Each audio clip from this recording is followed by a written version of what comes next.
안녕하십니까 애청자 여러분, 놀라운 부동산 놀부입니다.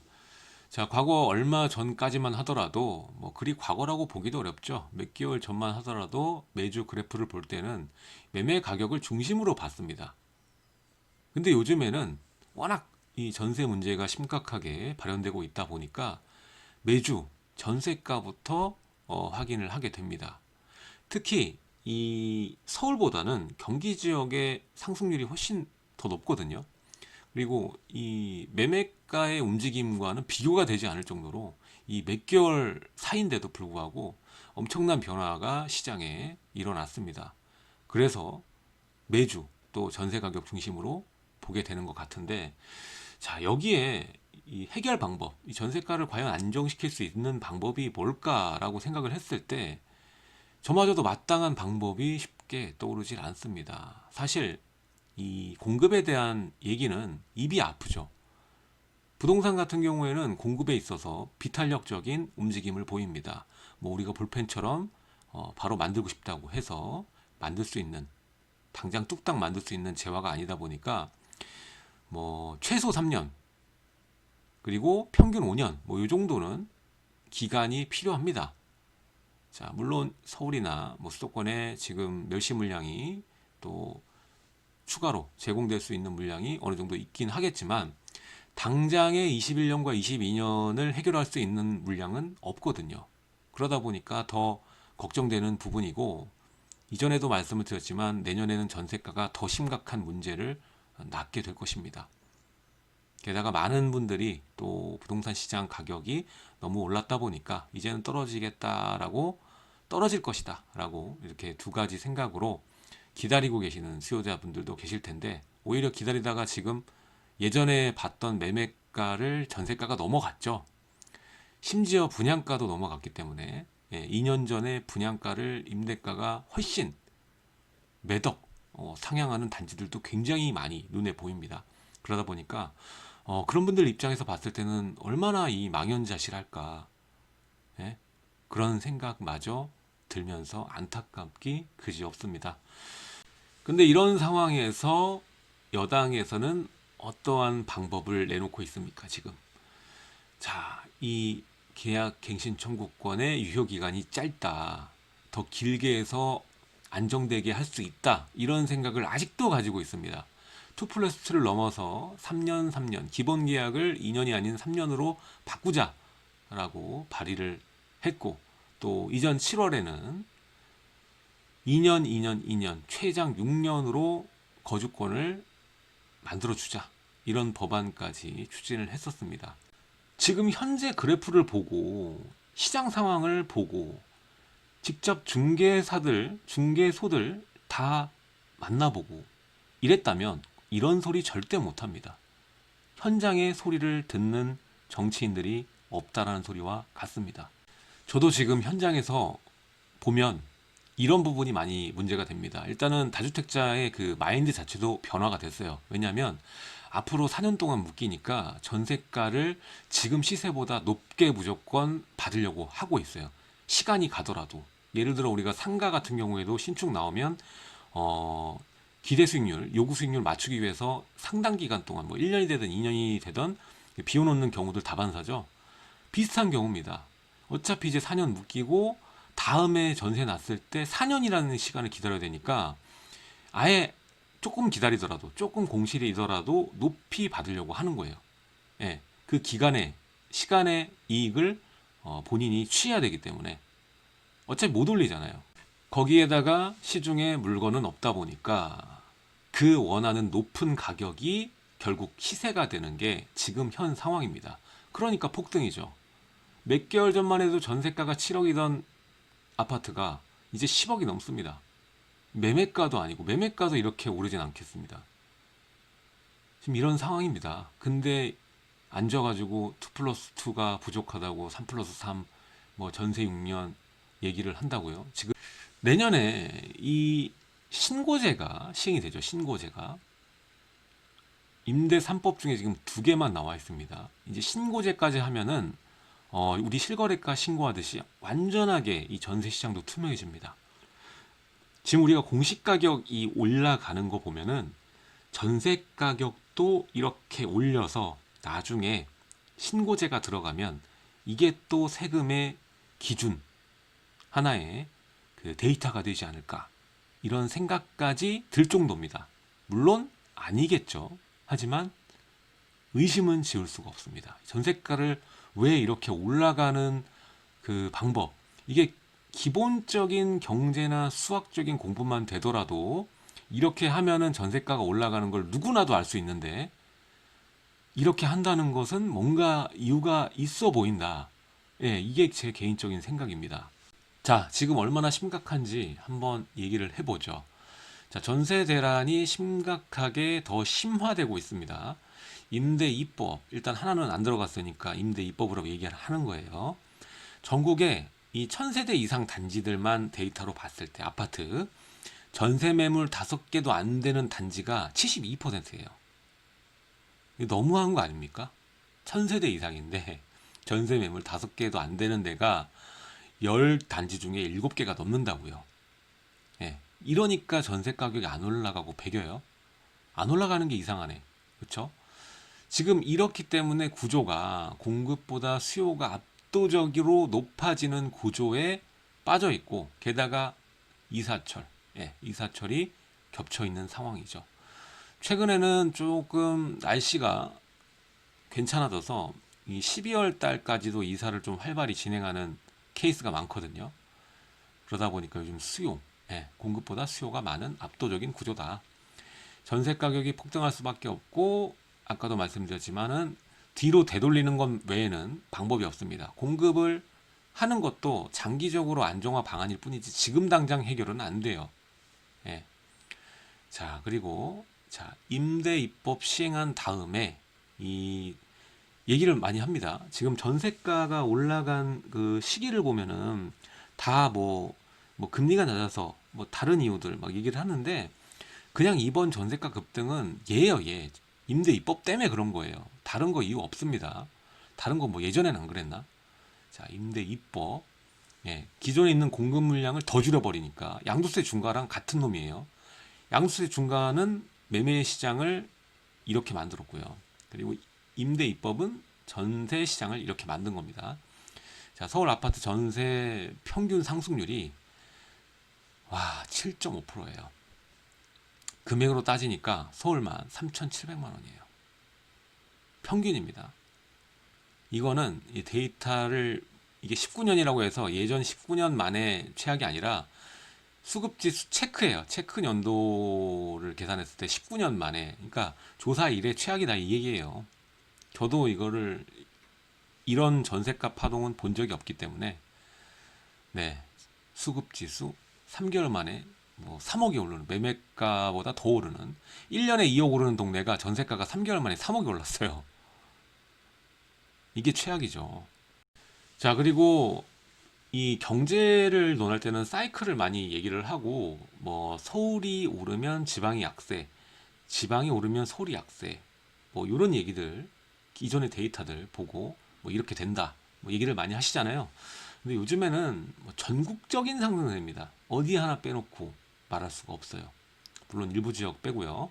자, 서울만 아니라 전국이 전세는 아니다. 일단은 전세 가격 폭등으로 밀려서, 서울에서 밀려서 수도권과 지방까지 이렇게 전세가가 상승하고 있는 상황이고, 이 전세가가 급등하면서 문제가 뭐냐면 이제 지친 거죠. 전세가가 올라서 본인이 살고 있는 지역에서 밀려나니까 차라리 대출이 비교적 용이한 이 비규제 지역 같은 경우에는 사면 좀 더 좋은, 이 지역적으로는 입지적으로 멀어지지만 뭐 지하철만 끼는 역세권이라면 이 레버리지를 활용해서 충분히 매매가 가능합니다. 같은 금액으로. 더 이상 밀리기도 지겹고 내 집 마련하자 뭐 이런 수요자들이 요즘 늘고 있거든요. 새 아파트로 또 역세권으로. 그러면서 이 수도권에 있는 분양권이나 그리고 역세권 아파트, 그리고 신축, 준신축 아파트까지 이 매매가도 같이 동반적으로 올라가고 있습니다.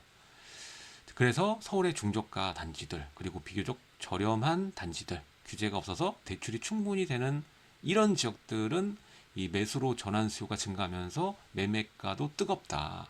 대표적으로 어디?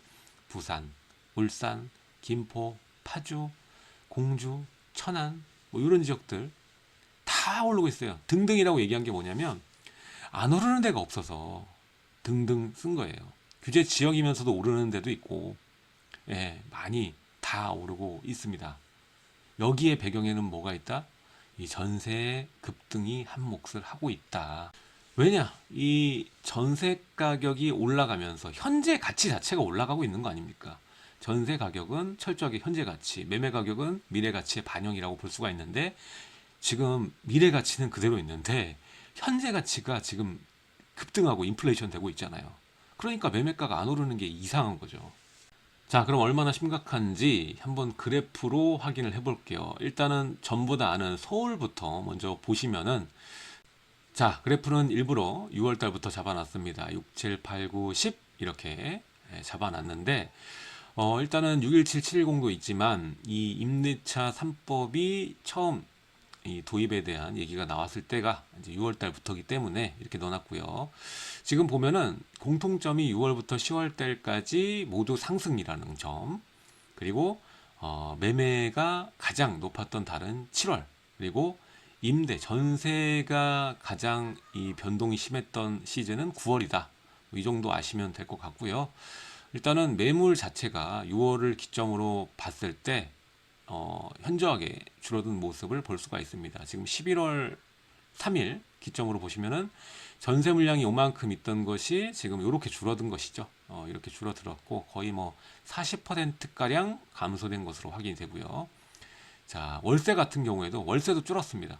월세도 줄었고 또 매매 물량도 감소했다. 물론 여기에는 이 허위 매물 단속도 영향을 주긴 했지만 그래도 그거랑 비했을 때도 물량이 많이 준 모습을 우리가 확인을 할 수가 있습니다. 자, 서울은 참고만 하시면 돼요. 서울만 문제가 아니기 때문에 그렇죠. 요즘 가장 뜨거운 데 중에 하나가 김포죠.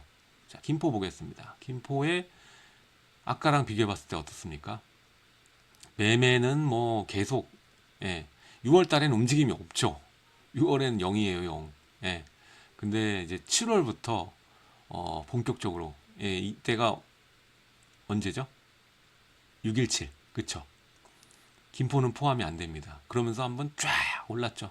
1% 넘게 상승률 보이고 있다가, 근데 여기서 끝인 게 아니죠. 계속적으로 이 상승률은 유지가 된 편이죠. 유지가 된 편이고, 전세, 임대를 봐야겠죠. 임대 3법이 들어가고 나서 원래 서울은 8월이 굉장히 또 위에 있었는데 상승률이, 김포는 좀 뒤에 9월, 10월이 굉장히 강세를 보이는 그런 그래프를 보이고 있습니다. 서울은 오히려 10월에는 소폭 상승률이 줄어들었는데 김포는 10월이 더 뜨겁습니다. 9월보다도. 8, 9, 10 보면은 차례대로 더 높아지는 모습, 게다가 2% 급락할 정도로 전세가 상승 지수가 높다, 변동률이 높다라고 보시면 되겠습니다. 그래서 이게 또 문제가 되는 게 뭐냐면 여기가 이제 전세가율이 굉장히 높은 동네잖아요. 그러다 보니까 하방 지지선이 위로 인플레이션 됐다. 그러니까 매매가 상승에 뒷받침해 줄 수 있는 요인이 추가가 된 거다. 비규제 지역 플러스 전세가 상승, 이 두 가지가 결합이 되면서 또 서울과 한 라인으로 이어지죠. 골드라인이 바로 이 김포공항역으로 이어지고 거기서부터 9호선, 그렇죠? 5호선, 공항철도 다 이용할 수가 있다 보니까 이게 실제로 거기에 거주를 하시는 분들 만족도는 상당히 높습니다. 자, 여기서도 여러 가지 힌트들과 이 돈의 돈맥 이런 것들이 다 보이는데, 실제로 여기 임장 가보신 분들은 구매 결정하는, 매수 결정하는데 그리 긴 시간이 걸리지 않습니다. 그 정도로 여러분이 생각하는 것과 다른 지역이 또 김포거든요. 그래서 여기 매물 보면은 여기도 마찬가지로 매물 감소가 됐죠.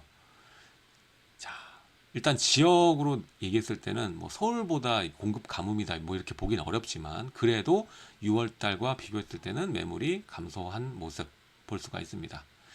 자, 그래서 서울만의 문제가 아니라 다른 지역이 문제고, 특히 이 전세 같은 이 변동률 같은 부분에서는 서울보다 더 심각하게 나타나고 있는 것이 바로 지금 확인이 됐습니다. 자, 요즘 최근 이슈 지역이니까 김포를 얘기한 거지, 경기가 서울보다 전세가 상승이 변동이 더 크다, 이렇게 이해를 하시면 될 것 같아요. 전체적으로 이 경기에 임대가 상승률이 높다. 서울은 8월, 9월이 상승률이 변동이 높지만 이 경기 지역은 9월, 10월이 이렇게 퍼져나가는 거죠. 서울이 문제가 되고 밀려나가면서 이 수요자들이 이 이동하는 루트대로 전세가 변동이 시즌이 살짝 달라진다. 이 정도를 그래프로 확인할 수가 있습니다. 자, 그래프가 알려주는 정확한 원인이 뭐겠습니까? 지금 그래프가 정확히 알려주잖아요. 정확히 8월부터 위로 솟구쳤죠. 경기든 서울이든 간에. 그쵸? 자, 8월 이벤트 뭡니까? 변화가 뭡니까? 그러면은 6, 7, 8, 9, 10 이 사이에 변화가 뭔지를 체크하면은 이유가 나오는 거 아닙니까? 그쵸? 임대 3법이 8월부터 시행이 됐죠. 그 중에 가장 큰 원인은 바로 계약갱신 청구권입니다. 지금 주변에 중개소들과 인터뷰를 해보고 얘기를 해보고 하면 지금 임대 관련돼서 갱신을 하는 수요자들이 상당히 많다고 합니다. 그렇죠? 당연히 그러다 보니까 이건 시중에 나오지도 않죠. 그렇죠? 자, 근데 이 와중에 3+3 개정안이 발의되면은 뭐 6년이죠. 7월에는 2+2+2 최대 6년 보장. 그러니까 두 개가 같죠. 6년 동안. 4년이 아니라 6년 동안 발의. 또 이때 폭등되면은 4+4로 바뀔 겁니까? 참 이거 주먹구구식이죠. 자, 정답은 결론적으로 얘기하자면 계약의 존속 기간을 늘리면 늘릴수록 당연히 물량은 감소합니다. 해당 기간 내에 나올 수 있는 물건은 줄어드는 게 상식, 산수 아닙니까? 이건 수학도 아니야. 따라서 혹시나 만약에 진짜 3+3 들어가고 뭐 2+2+2 들어가고 뭐 4+4 뭐 아싸리 뭐 평생 거주권 만들면 예, 늘리면 늘릴수록 폭등할 겁니다. 예, 늘리면 늘릴수록 폭등한다. 지금 이 공급 물량이 우리가 생각하는 것보다 더 많아져야 돼요. 지금 미분양을 걱정할 정도로 물량이 많아져야 그래야지 매매 시장이든 전세가 시장이든 안정화가 될 텐데 지금 상황으로는 다른 거 아무리 건드려봤자 이 문제를 해결할 수 있는 방법은 없어요. 따라서 물량이 늘어나는 실질적인 방법, 테크니컬이 필요하다. 결론적으로 봤을 때 제가 이거는 임대 3법 처음 얘기 나올 때부터 얘기를 드렸는데 세입자를 위해서 하는 보호법이 더 괴롭힐 거다. 더 문제를 만들 것이다. 라고 얘기를 드렸는데 실제로 이렇게 나타나잖아요. 실제로. 제가 드리고 싶은 말씀은 지금이라도 내 집 마련을 하셔야 되는 분들이라면 늦지 않았습니다. 예, 늦지 않았어요. 지금 그 비규제 지역이 규제 지역으로 바뀌면 여러분들 이제 대출이 또 아예 안 됩니다. 대출이 줄어들죠.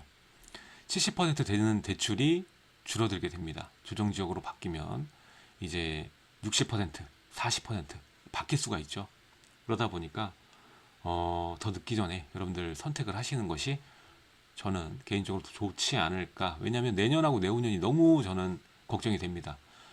계속 믿고 기다리시고 하다가 원래는 서울의 어느 지역 살 수 있었는데 외곽으로 밀렸는데 이제 수도권을 사야 되는 지경에 빠지신 분들이 상당히 많을 거라고 좀 봐요.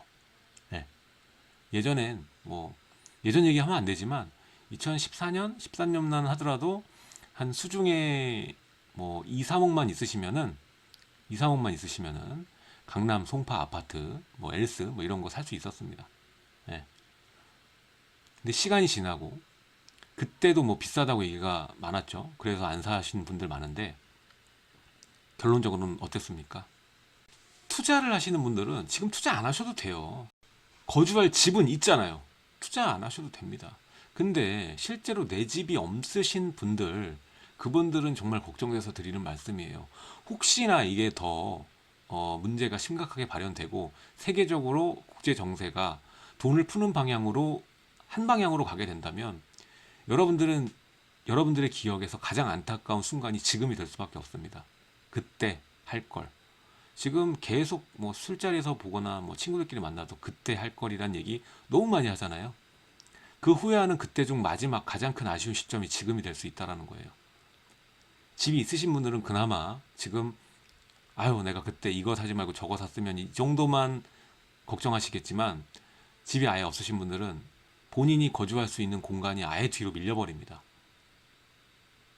어차피 내가 사는 거주하는 집은 장기간 동안 뭐 수익이 난다고 해서 팔거나 그러지 않을 거잖아요. 그냥 장기간 거주하는 거 아닙니까? 그럼 본인이 감당할 수 있다라면 이걸 투자라고 생각하지 마시고 그냥 의식주 기본으로 생각하고 사세요. 어차피 이 경제, 자본주의는 말 그대로 캐피탈, 자본입니다. 자본. 금리에 따라서 움직이고 금융 시스템으로 구매력을 올려서 경제를 돌리고 인플레이션을 통해서 발전을 꾀하는 것이 바로 이 자본주의의 기본입니다. 이 시스템 과정에서 돈은 계속적으로 풀리고 이자가 발생됩니다.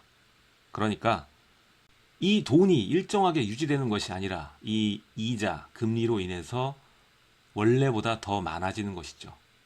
자, 자본주의가 탄생하면서 돈은 계속적으로 팽창합니다. 따라서 결국 위아래로 변동은 있겠지만 결론적으로 인플레이션으로 인해서 우상향으로 갈 수밖에는 없다는 것이죠. 선택은 여러분들의 몫입니다. 자, 지금까지 일요일 저녁 놀라운 부동산 놀부였고요. 내용이 좋으셨다면 하단에 좋아요와 구독하기 눌러주시고요. 하단에 멤버십 가입하시면 놀라운 부동산 강의도 전용관에서 시청이 가능하십니다. 저는 다음 시간에 더 알찬 내용으로 여러분들 찾아뵙도록 하겠습니다. 감사합니다.